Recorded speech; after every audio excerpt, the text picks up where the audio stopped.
The Lost World by Sir Arthur Conan Doyle. Chapter 15. Our Eyes Have Seen Great Wonders.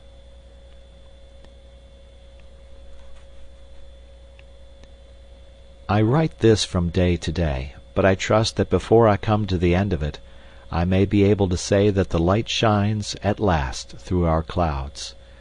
We are held here with no clear means of making our escape, and bitterly we chafe against it. Yet I can well imagine that the day may come when we may be glad that we were kept against our will to see something more of the wonders of this singular place and of the creatures who inhabit it. The victory of the Indians and the annihilation of the ape-men marked the turning point of our fortunes.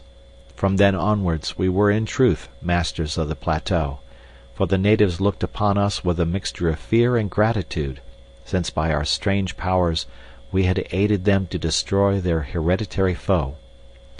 For their own sakes they would, perhaps, be glad to see the departure of such formidable and incalculable people, but they have not themselves suggested any way by which we may reach the plains below. There had been, so far as we could follow their signs, a tunnel by which the place could be approached, the lower exit of which we had seen from below. By this, no doubt, both ape-men and Indians had at different epochs reached the top, and Maple White with his companions had taken the same way. Only the year before, however, there had been a terrific earthquake, and the upper end of the tunnel had fallen in and completely disappeared. The Indians now could only shake their heads and shrug their shoulders when they expressed by signs our desire to descend. It may be that they cannot, but it may also be that they will not, help us to get away. At the end of the victorious campaign, the surviving ape folk were driven across the plateau, their wailings were horrible, and established in the neighborhood of the Indian caves, where they would, from now onwards, be a servile race under the eyes of their masters. It was a rude, raw, primeval version of the Jews in Babylon, or the Israelites in Egypt. At night we could hear from amid the trees the long-drawn cry, as some primitive Ezekiel mourned for fallen greatness and recalled the departed glories of Ape-town. Hewers of wood and drawers of water, such were they from now onwards. We had returned across the plateau with our allies 2 days after the battle, and made our camp at the foot of their cliffs. They would have had us share their caves with them, but Lord John would by no means consent to it, considering that to do so would put us in their power if they were treacherously disposed. We kept our independence, therefore, and had our weapons ready for any emergency, while preserving the most friendly relations. We also continually visited their caves, which were most remarkable places, though whether made by man or by nature we have never been able to determine. They were all on the one stratum, hollowed out of some soft rock which lay between the volcanic basalt forming the ruddy cliffs above them and the hard granite which formed their base. The openings were about 80 feet above the ground, and were led up to by long stone stairs, so narrow and steep that no large animal could mount them. Inside they were warm and dry, running in straight passages of varying length into the side of the hill, with smooth gray walls decorated with many excellent pictures, done with charred sticks, and representing the various animals of the plateau. If every living thing were swept from the country, the future explorer would find upon the walls of these caves ample evidence of the strange fauna, the dinosaurs, iguanodons, and fish lizards, which had lived so recently upon earth. Since we had learned that the huge iguanodons were kept as tame herds by their owners, and were simply walking meat stores, we had conceived that man, even with his primitive weapons, had established his ascendancy upon the plateau. We were soon to discover that it was not so, and that he was still there upon tolerance. It was on the 3rd day after our forming our camp near the Indian caves that the tragedy occurred. Challenger and Summerlee had gone off together that day to the lake, where some of the natives, under their direction, were engaged in harpooning specimens of the great lizards. Lord John and I had remained in our camp, while a number of the Indians were scattered about upon the grassy slope in front of the caves, engaged in different ways. Suddenly there was a shrill cry of alarm, with the word "Stoa" resounding from 100 tongues. From every side men, women, and children were rushing wildly for shelter, swarming up the staircases and into the caves in a mad stampede. Looking up, we could see them waving their arms from the rocks above and beckoning to us to join them in their refuge. We had both seized our magazine rifles and ran out to see what the danger could be. Suddenly, from the near belt of trees there broke forth a group of 12 or 15 Indians, running for their lives, and at their very heels 2 of those frightful monsters which had disturbed our camp and pursued me upon my solitary journey. In shape they were like horrible toads, and moved in a succession of springs, but in size they were of an incredible bulk, larger than the largest elephant. We had never before seen them, save at night, and indeed they are nocturnal animals, save when disturbed in their lairs, as these had been. We now stood amazed at the sight, for their blotched and warty skins were of a curious fish-like iridescence, and the sunlight struck them with an ever-varying rainbow bloom as they moved. We had little time to watch them, however, for in an instant they had overtaken the fugitives and were making a dire slaughter among them. Their method was to fall forward with their full weight upon each in turn, leaving him crushed and mangled, to bound on after the others. The wretched Indians screamed with terror, but were helpless, run as they would, before the relentless purpose and horrible activity of these monstrous creatures. One after another they went down, and there was not half a dozen surviving by the time my companion and I could come to their help. But our aid was of little avail, and only involved us in the same peril. At the range of a couple of 100 yards we emptied our magazines, firing bullet after bullet into the beasts, but with no more effect than if we were pelting them with pellets of paper. Their slow reptilian natures cared nothing for wounds, and the springs of their lives, with no special brain center but scattered throughout their spinal cords, could not be tapped by any modern weapons. The most that we could do was to check their progress by distracting their attention with the flash and roar of our guns, and so to give both the natives and ourselves time to reach the steps which led to safety. But where the conical explosive bullets of the 20th century were of no avail, the poisoned arrows of the natives, dipped in the juice of strophanthus and steeped afterwards in decayed carrion, could succeed.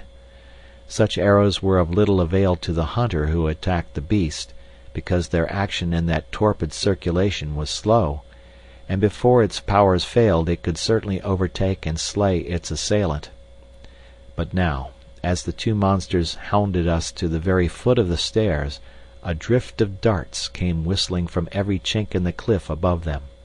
In a minute they were feathered with them, and yet with no sign of pain they clawed and slobbered with impotent rage at the steps which would lead them to their victims, mounting clumsily up for a few yards, and then sliding down again to the ground.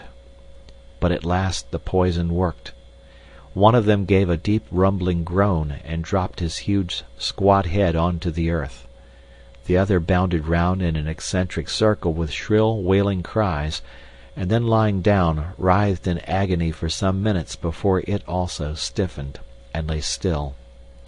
With yells of triumph the Indians came flocking down from their caves and danced a frenzied dance of victory round the dead bodies, in mad joy that 2 more of the most dangerous of all their enemies had been slain.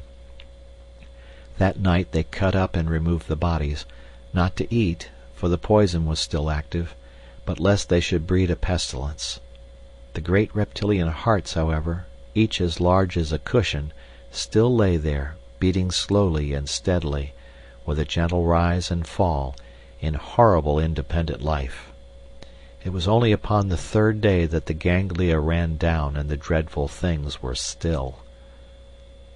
Some day, when I have a better desk than a meat tin, and more helpful tools than a worn stub of pencil and a last tattered notebook, I will write some fuller account of the Akala Indians, of our life amongst them, and of the glimpses which we had of the strange conditions of wondrous maple white land.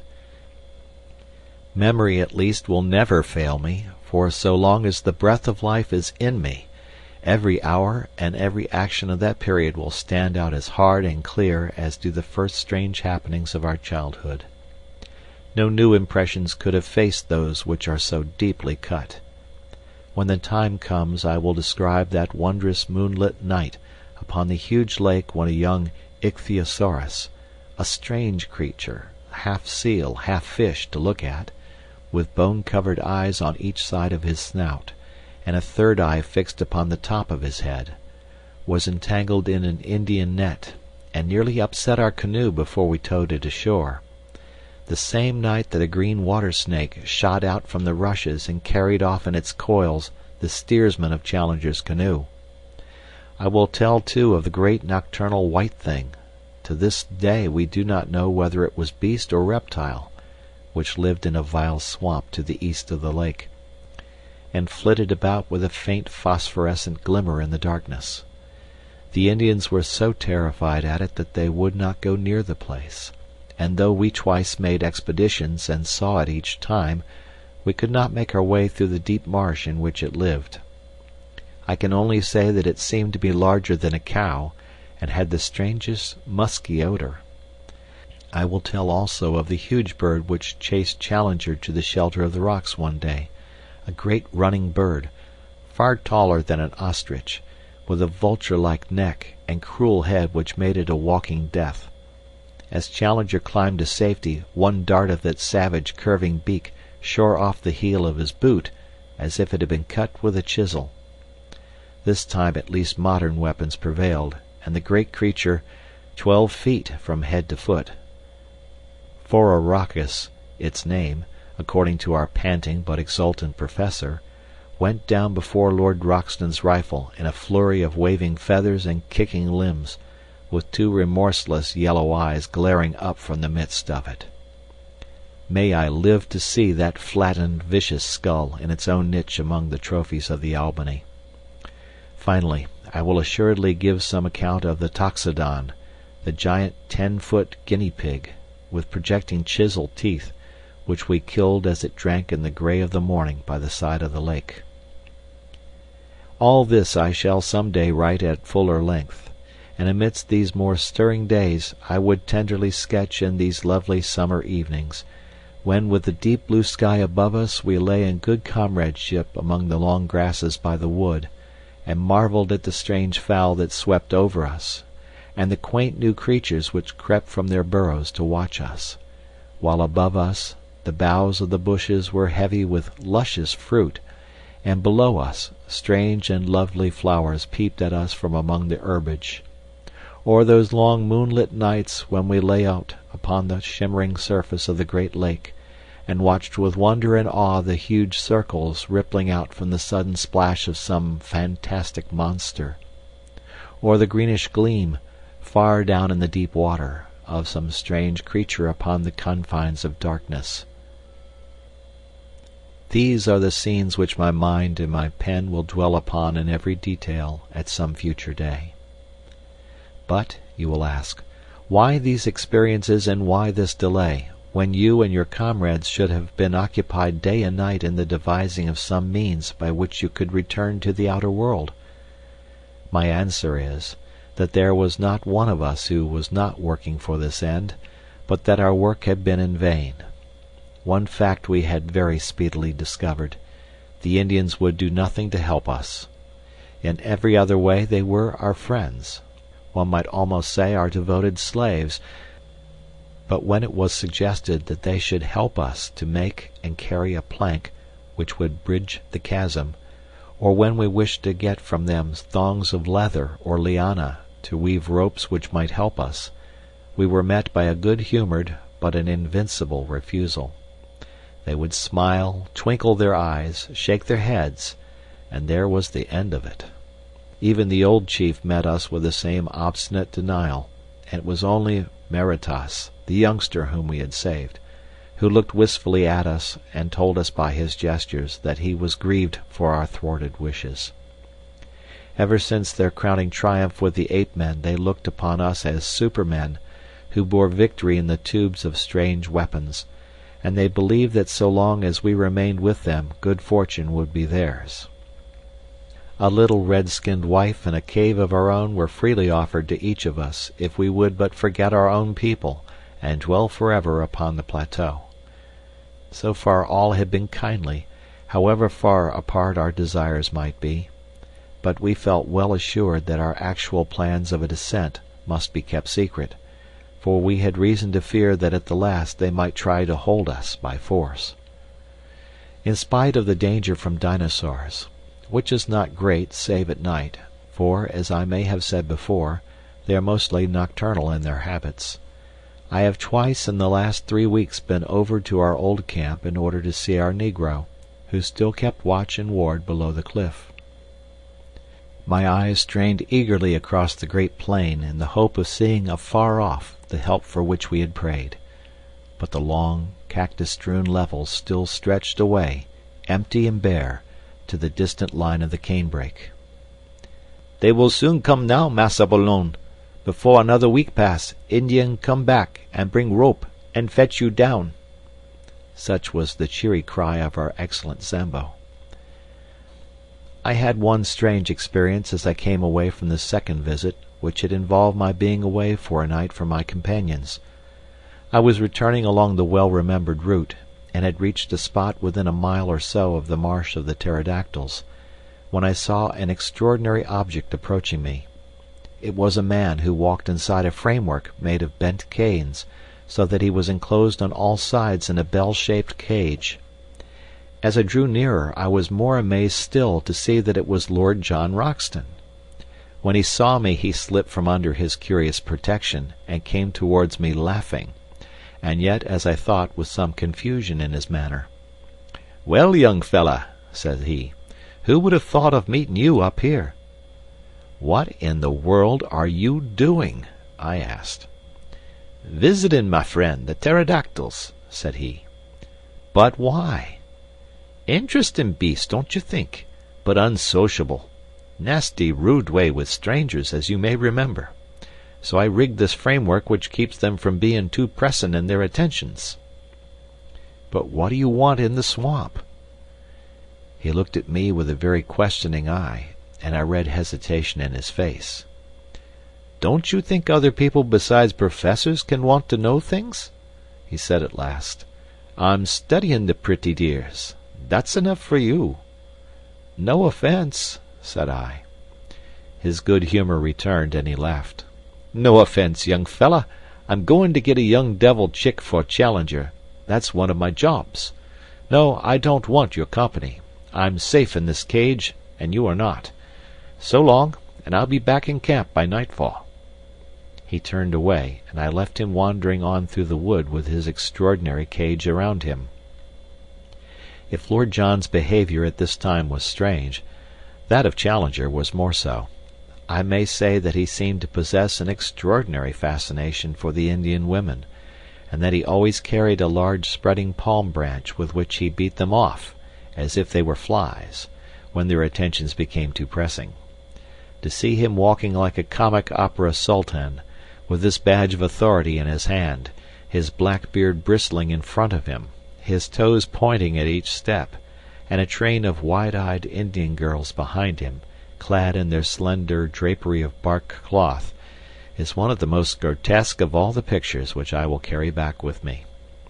As to Summerlee, he was absorbed in the insect and bird life of the plateau, and spent his whole time, save that considerable portion which was devoted to abusing Challenger for not getting us out of our difficulties, in cleaning and mounting his specimens.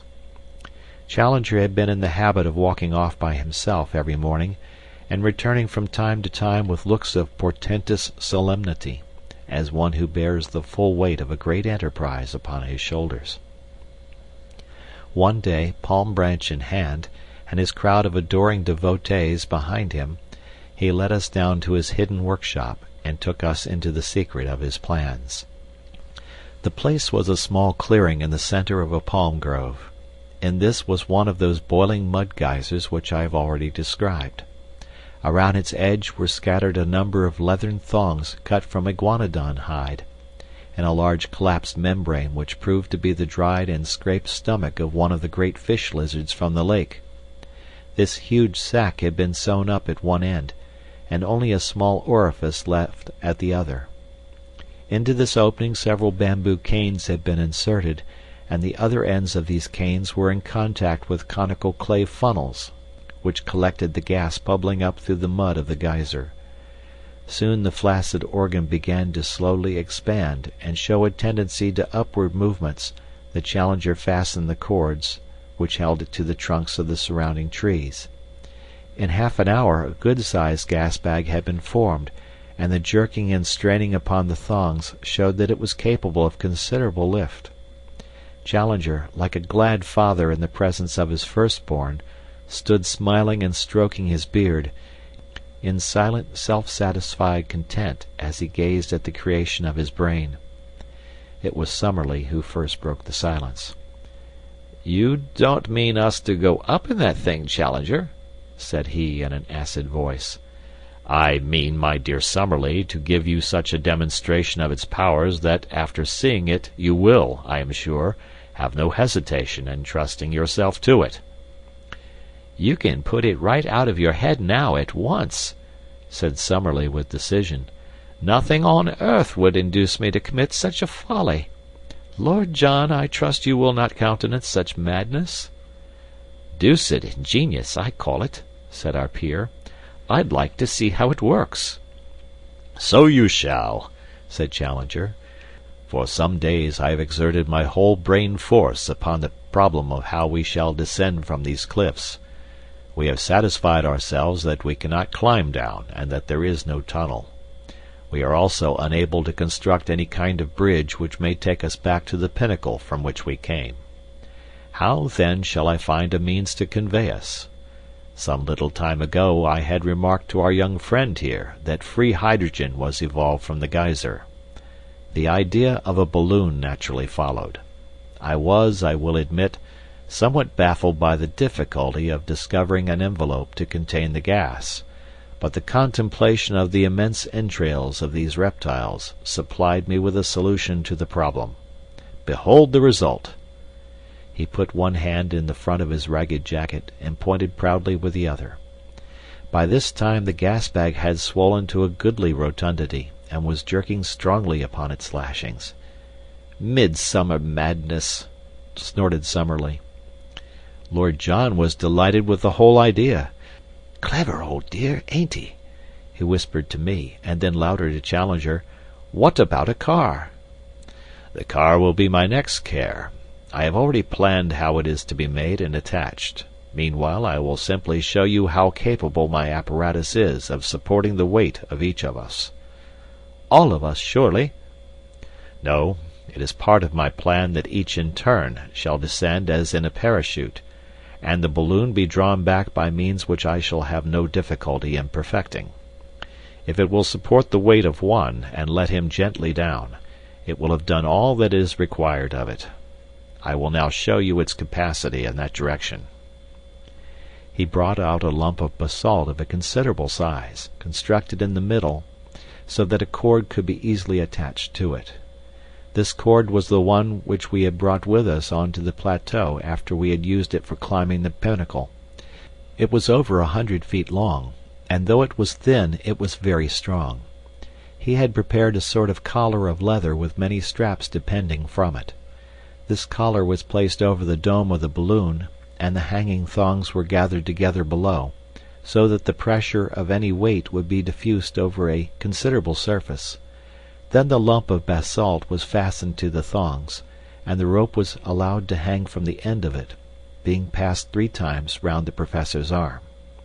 "I will now," said Challenger with a smile of pleased anticipation, "demonstrate the carrying power of my balloon." As he said so, he cut with a knife the various lashings that held it. Never was our expedition in more imminent danger of complete annihilation. The inflated membrane shot up with frightful velocity into the air. In an instant Challenger was pulled off his feet and dragged after it.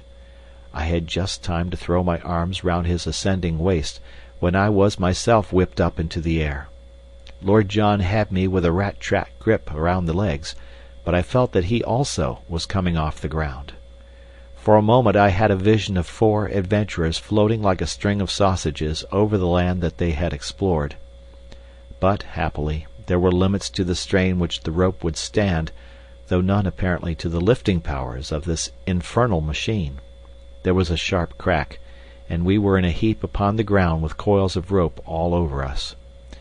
When we were able to stagger to our feet, we saw far off in the deep blue sky one dark spot where the lump of basalt was speeding upon its way. "Splendid!" cried the undaunted Challenger, rubbing his injured arm. "A most thorough and satisfactory demonstration. I could not have anticipated such a success. Within a week, gentlemen, I promise that a second balloon will be prepared, and then you can count upon taking in safety and comfort the first stage of our homeward journey." So far I have written each of the foregoing events as it occurred. Now I am rounding off my narrative from the old camp, where Zambo has waited so long, with all our difficulties and dangers left like a dream behind us, upon the summit of those vast, ruddy crags which tower above our heads. We have descended in safety, though in a most unexpected fashion, and all is well with us.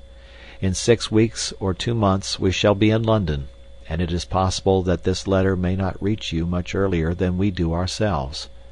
Already our hearts yearn, and our spirits fly towards the great mother city which holds so much that is dear to us. It was on the very evening of our perilous adventure with Challenger's home-made balloon that the change came in our fortunes. I have said that the one person from whom we had had some sign of sympathy in our attempts to get away was the young chief whom we had rescued. He alone had no desire to hold us against our will in a strange land. He had told us as much by his expressive language of signs.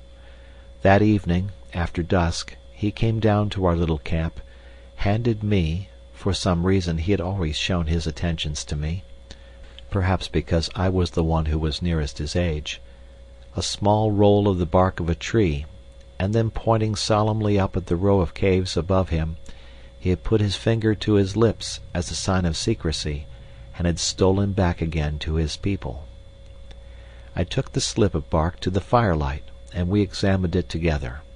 It was about a foot square, and on the inner side there was a singular arrangement of lines, which I here reproduce.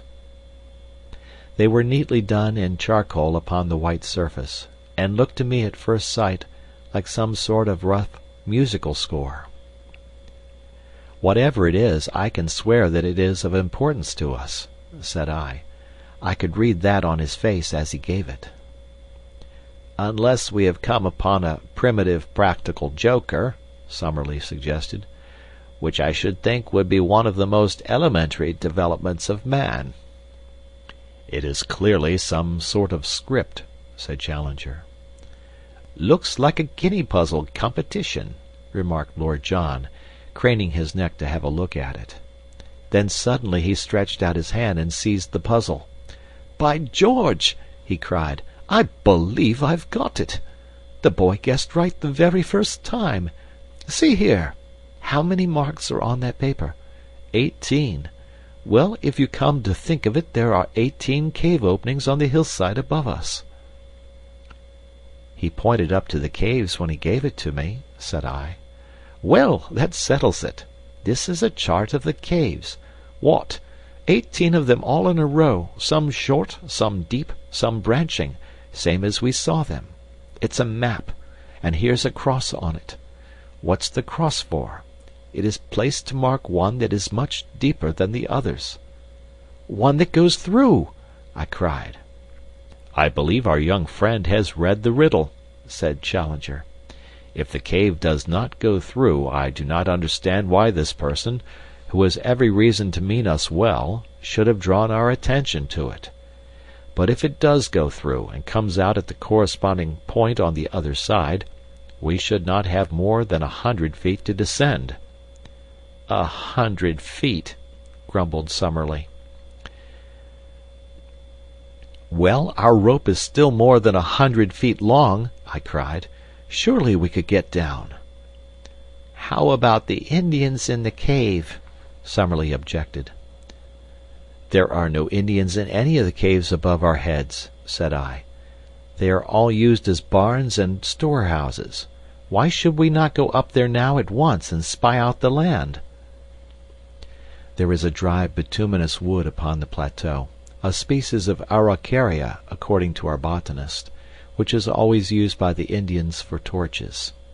Each of us picked up a faggot of this, and we made our way up weed-covered steps to the particular cave which was marked in the drawing.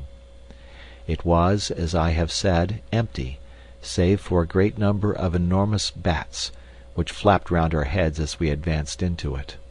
As we had no desire to draw the attention of the Indians to our proceedings, we stumbled along in the dark until we had gone round several curves and penetrated a considerable distance into the cavern.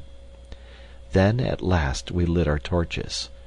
It was a beautiful dry tunnel with smooth grey walls covered with native symbols, a curved roof which arched over our heads, and white glistening sand beneath our feet.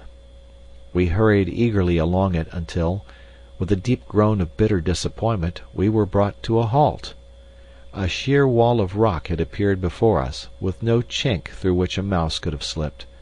There was no escape for us there. We stood with bitter hearts staring at this unexpected obstacle. It was not the result of any convulsion, as in the case of the ascending tunnel.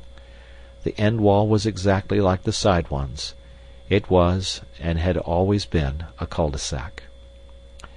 "Never mind, my friends," said the indomitable challenger. "You still have my firm promise of a balloon." Summerlee groaned.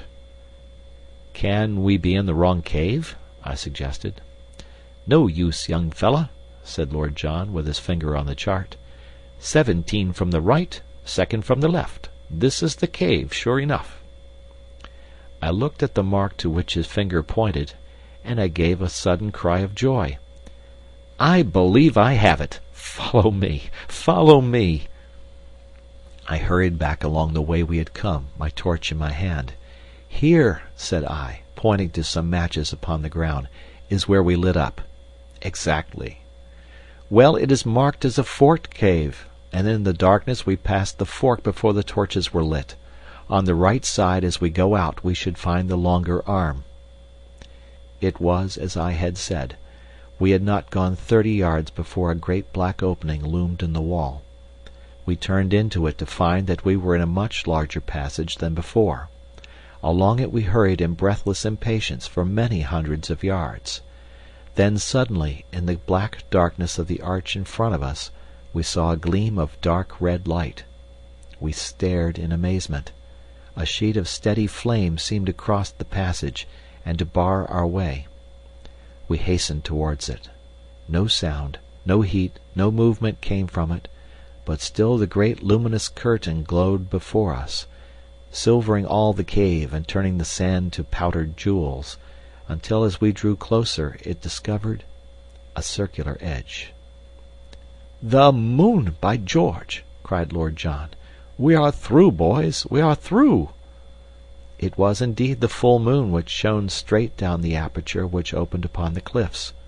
It was a small rift, not larger than a window, but it was enough for all our purposes.